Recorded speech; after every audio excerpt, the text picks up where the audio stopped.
வெளிப்படுத்துதல் வசனம் வசனமாக 7 முழக்கங்கள். மே 17. மேகத்தால் மூடப்பட்டிருத்தல். பின்பு பலமுள்ள வேறொரு தூதன் வானத்திலிருந்து இறங்கி வர கண்டேன். மேகம் அவனை சூழ்ந்திருந்தது. அவனுடைய சிரசின் மேல் வானவில் இருந்தது.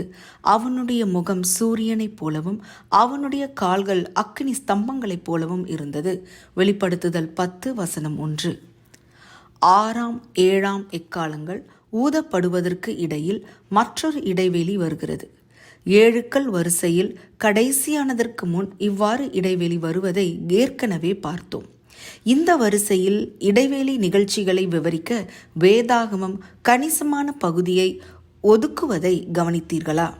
இந்த வசனங்களில் நாம் அதிகம் கவனம் செலுத்த வேண்டிய அளவுக்கு முக்கியமான விஷயம் இருக்க வேண்டும். மேலும் வெளிப்படுத்துதல் புத்தகத்தின் பெரும்பாலான பகுதியை போலவே இங்கும் தானியேல் தீர்க்க தரிசன புத்தகத்தின் பிரதிபலிப்பை காணலாம்.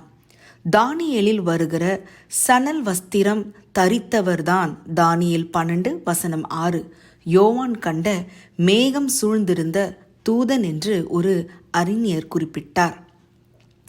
தேவனும் கூட மேகங்களோடு கூட வருவதாக அடிக்கடி பார்க்கிறோம். கர்த்தர் ஒரு மேகத்தில் இறங்கினார். யாத்ராகமம் 34 வசனம் 5. மனுஷகுமாரன் மிகுந்த வல்லமையோடும் மகிமையோடும் மேகங்களின் மேல் வருகிறதை காண்பார்கள். மார்க் 13 வசனம் 26.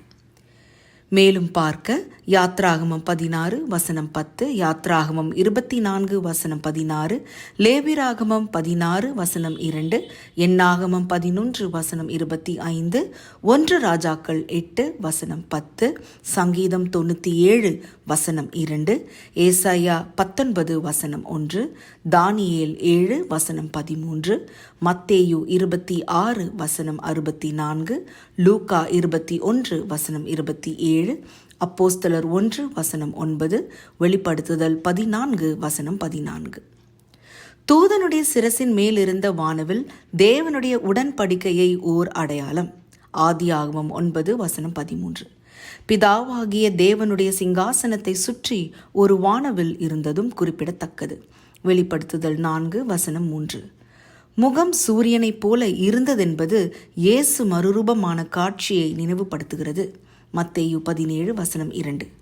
அக்கினி ஸ்தம்பங்கள் என்றால் இதுவும் நிச்சயமாகவே தேவன் சம்பந்தப்பட்ட ஒரு சாற்று பண்புதான். யாத்ராகமம் 13 வசனம் 21.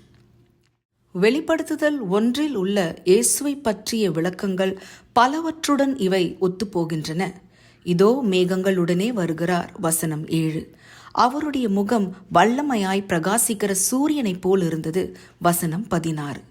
அவருடைய பாதங்கள் உலைகளத்தின் காய்ந்த பிரகாசமான வெண்கலம் போல் இருந்தது. வசனம் 15. இயேசு கிறிஸ்து ஒரு சாதாரண தூதன், சிருஷ்டிக்கப்பட்ட ஒருவர் என்று எந்த விதத்திலும் நாம் சொல்லவில்லை. கிறிஸ்து தாம் சகல தேவ தூதர்களையும் அனைத்து உயிரினங்களையும் சிருஷ்டித்தவர். கொலோசேயர் 1 வசனம் 16. தூதன் என்கிற வார்த்தையின் அடிப்படை அர்த்தம் தூதவர் என்பதாகும். நாம் பார்க்கவிருப்பது போல இந்த அதிகாரத்தில் இறுதி எக்காலமான 7ஆம் எக்காலம் ஒலிக்கப்படுவதற்கு முன் கிறிஸ்து நமக்கு ஒரு மிக முக்கியமான செய்தியை வைத்திருக்கிறார். அதை நாம் கண்டிப்பாக கேட்க வேண்டும். இயேசுவே, இந்த வசனங்களை நாங்கள் வாசிக்கும்போது உம்மை பார்ப்பதற்கு எங்கள் கண்களை திறந்தருளும். யோவானுக்கும் எங்களுக்கும் நீர் சொன்ன செய்தியை நாங்கள் அறிந்து கொள்ள செய்தருளும்.